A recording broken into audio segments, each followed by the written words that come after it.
Salut à toutes et à tous. Blotti au creux de la vallée de l'Essonne, là où la rivière s'étale nonchalamment dans les marais qui sont le royaume des pêcheurs et le lieu de prédilection des balades pédestres, nous sommes aujourd'hui à Mency. Jusqu'en 1970, Mency fut un gros bourg avec des maisons de caractère, ceinturant son église, magnifique église du XIIIe siècle, s'enorgueillissant de son passé historique lié au duc de Villeroy et sa manufacture de porcelaine. Jusqu'en 1970, Mency avait surtout une économie agricole avec quelques petites industries, en particulier une sucrerie devenue papeterie. Aujourd'hui, la partie agricole s'est estompée, mais Mency reste une ville dynamique. Partons à la découverte des Mensois avec nos 5 énigmes. À Villeroy, vous me trouverez en pleine prévention. Est-ce que ça vous parle, ça? Est-ce que Villeroy, c'est quelque chose que vous connaissez? Oui, le parc. À Villeroy, vous me trouverez en pleine prévention. Est-ce que ça vous parle? Est-ce que Villeroy, ça vous dit quelque chose ou... Ça vous dit quelque chose tout ça? En pleine non prévention, je sais pas. Et qu'est-ce qui se passe? Il y a un truc dans le parc? Oui, il y a effectivement une manifestation pour les jeunes, pour la sécurité. Dans le cadre de son conseil local de sécurité et de prévention de la délinquance, la municipalité de Mency organise chaque année dans le parc de Villeroy cette action de sensibilisation qui fut une véritable réussite encore cette année. Cette manifestation est organisée dans le parc de l'ancien château de Villeroy. Construit en 1580, il était reconnu comme étant l'une des plus belles demeures d'Île-de-France. Il a été détruit en 1796 et une majorité de ses pierres ont servi à construire le canal de l'Essonne. Aujourd'hui, il reste des vestiges, la glacière et surtout l'orangerie qui héberge un conservatoire très dynamique. Cette journée, elle vient clôturer une semaine de messages préventifs diffusés auprès d'élèves. Mardi, nous avons reçu 250 élèves de CM2. Jeudi, vendredi, 1000 élèves des classes de 4e qui viennent toutes du territoire de la communauté des communes. Donc les 250 élèves de CM2 représentaient 5 écoles primaires de Mency et une école d'Écharcon. Et les 5 collèges du territoire étaient représentés. Et aujourd'hui, notre idée, notre souhait, c'était de faire venir l'ensemble de la population, ainsi que celles et ceux qui ne sont pas encore dans les écoles. Ça fait réfléchir aux gens qu'il ne faut pas boire. Je sais pas, Vous pensez que c'est une bonne idée, une bonne initiative de faire ça? Ben ça, oui. Ouais. Ben oui, c'est bonne initiative, ça sert aux jeunes à... Ouais. Ouais. Mais c'est bien ce qu'ils font, hein. C'est bien. Ça fait réfléchir aux gens. J'étais autrefois le point de départ de la route pavée qui conduisait à Paris. Est-ce que ça vous parle? Un lieu connu dans Mency, normalement. Est-ce que ça vous parle? Est-ce que ça vous dit quelque chose? Les portes de Paris? Qui serait la route pavée qui conduisait à Paris, non ça... Les portes de Paris, non? C'est quoi ça, les portes de Paris? C'est dans le bas de Mency? Ça vous dit rien? L'aqueduc, à côté, en dessous de l'aqueduc. En dessous de Non, l'aqueduc? non. Et ça se voit de loin, c'est grand, c'est... Et c'était le point de départ de la route pavée qui allait à Paris, ça? Possible, je sais pas. Vous pensez? Bon, je sais pas, pourquoi pas. Parce qu'il y a un aqueduc La ici. croix champêtre, alors, peut-être. La croix champêtre, c'est quoi ça? Croix champêtre. Bah, c'est un croisement qui se trouve avant la rue Milly, avant de descendre sur la mairie, en fait. Vous aussi, ça vous dit quelque chose, Monsieur, monsieur? non. Non, Le cycliste en chef? Pourtant, je suis du coin, mais Eh ben alors, ça me dit rien. ça vous dit rien, ça? Outre la réorganisation du centre-ville, le dernier duc de Villeroy est à l'origine de la construction de la porte de Paris au nord de Mency en 1775. Aujourd'hui inscrite au monument historique, elle était autrefois le point de départ de la route pavée qui menait à la capitale. Vous traverserez l'allée de 134 séquoias centenaires pour me rejoindre. Oui, ben c'est le parc de Villeroy. de Villeroy. Le parc de Villeroy. Parc de Villeroy. Est-ce que ça vous parle? Vous êtes Mensois? Non. Non? Ouais. Pas d'origine. Et qu'est-ce qu'il y a au parc de Villeroy? Bah, c'est la plus grande allée des séquoias d'Europe. C'est grand les séquoias. Alors, en plus 134 séquoias centenaires. C'est pas vrai? Si. Ah bah faut le dire à la boulangère, elle m'a dit que c'était pas vrai, qu'il n'y avait pas de Si, c'est séquoias. vrai. Ah si, c'est la plus grande allée des séquoias d'Europe. Vous avez ça à Mency? Vous avez pas ça à Mency, des séquoias centenaires? Ah non, c'est pas une blague, non, regardez, c'est marqué dessus. Non, non, c'est pas une blague. Et alors qu'est-ce qu'il y a au bout de ces séquoias? Qu'est-ce qu'il y a dans le parc de Villeroy? Il y a un truc. La ligne de fer, il y a les trains. Non, pas à Mency. Pas à Mency, vous pensez? J'ai vu quelque part. Ouais, mais dans le parc, il y a un truc particulier dans ce parc. Il y a un monument. Il y a l'ancien château, l'ancien Oui, il y a château. l'ancien château. Enfin, c'est l'ancien château. C'est les ruines maintenant. C'est les hein. fondations, non. Chamarandes peut-être? Ah mais Chamarandes, c'est loin d'ici. Ils sont originaires de la Sierra Nevada en Californie. Ils peuvent mesurer 90 mètres de haut et vivre jusqu'à 4000 ans. Ce sont les séquoias géants. À Mency, le parc de Villeroy qui date du XVIe siècle abrite 134 de ces spécimens qui forment la plus remarquable allée de séquoias d'Europe. Âgés de 150 ans, ces genoux mesurent déjà près de 40 mètres de haut. Vous Oui, croiserez libellules, moustiques ou grenouilles dans mon marais. Bah, dans mon marais salant, non, c'est pas ça. Et où est-ce que c'est? Il y a quelque chose comme ça ici à Mency? C'est les rues Hein? Rue des Libellules, non? Il y a une rue des libellules. Vous connaissez la rue des libellules, vous, monsieur?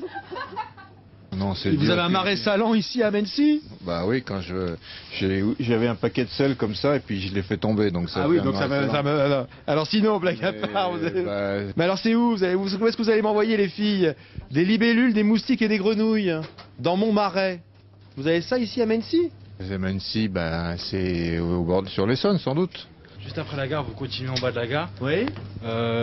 Vous continuez à gauche, il y a un garage. Encore un peu plus bas, il y a un restaurant. D'accord. Ça s'appelle La Patte d'Oie. Il y aura un marais. Ah, il y a un marais là. Il y a un marais, ouais. Il y a un marais sur le bord de l'Essonne ici. Ouais, c'est les bras de l'Essonne, c'est des marais. Oui, il y en a par chez moi dans le marais breton, oui, il y en a, oui. Mais Mais nous, Mency, je suis désolé, ça fait 25 ans que je viens à Mency, mais je connais pas Mency, j'ai pas le temps d'y aller, moi, visiter Mency, moi, dans la région. Et qu'est-ce qu'il y a? Il y a un truc de particulier Ouais, il y a des poissons. Des poissons. Il y a des libellules, des moustiques et des grenouilles. C'est un véritable joyau de la nature et l'une des zones humides les mieux préservées d'Île-de-France. 100 espèces d'oiseaux et 230 espèces végétales y ont été recensées. Longtemps privé et méconnu, ce marais est aujourd'hui partiellement ouvert au public pour la promenade et la découverte des milieux naturels. Soucieux de préserver les patrimoines de l'Essonne, le Conseil général engage sur ce site de nombreuses actions. Un peu plus loin, un petit coin de pêche paradisiaque laissera même rêveur tous les amateurs. Oh, il est mignon, votre petit chien là. Oui, il est mignon. Comment il s'appelle? Il s'appelle Pollux. Bonjour Pollux. Ah bah lui, alors là, il va vous dire bonjour tout de suite. Ah bah oui, c'est une vedette de la télé ça. Hein. Cette ancienne guinguette gagne au jeu de loi. Alors, À vous, ça vous parle? Ah bah alors dites-nous tout, vous nous intéressez. Bah, le restaurant, La Patte d'Oie. C'est une ancienne guinguette? Bah, je pense, oui, elle est au bord des marais de Mency, donc je vois bien une guinguette à cet endroit-là. Cette ancienne guinguette gagne au jeu de loi. Oui, Est-ce que ça vous parle? Est-ce que ça vous dit quelque chose? cette ancienne guinguette gagne au jeu de loi. eh bien, il n'y a pas l'auberge auprès de... Dites-moi tout, dites-moi tout. C'est pas il y a un restaurant qui s'appelle Loi. Ben, c'est peut-être ça alors qui m'intéresse. C'est après le passage à niveau. Oui. Qu'est-ce qu'on gagne? Ah bah là, vous gagnez toute notre amitié. Si, un peu de pub, parce qu'ici, ici c'est super sympa, il y a plein de jolies choses. Hein. De votre droite, il y a l'auberge de Loi, je crois. L'auberge de Loie. Oui. Et c'est une ancienne guinguette cette auberge, vous savez pas? Ah, peut-être, remarquez. C'était un restaurant, à l'époque, je crois que c'était un restaurant, vous connaissez Ouais. vous aussi, hein, c'était ça. Hein. À l'époque auberge, puis hôtel-restaurant, aujourd'hui restaurant réputé, lieu convivial où vous accueille chaleureusement Frédéric Lenoir. Vous y dégusterez les plats uniques du chef, élaborés au gré du marché et des saisons, dans le plus grand respect de la tradition culinaire française. Un pur moment de plaisir avec une vue imprenable sur l'Essonne et les étangs de Mency qui ont inspiré de nombreux peintres qui viennent toujours y chercher l'inspiration et la compagnie de nos amis les canards. Voilà, ainsi s'achève notre superbe balade dans Mency, preuve encore une fois qu'on est bien chez nous.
Le cinéma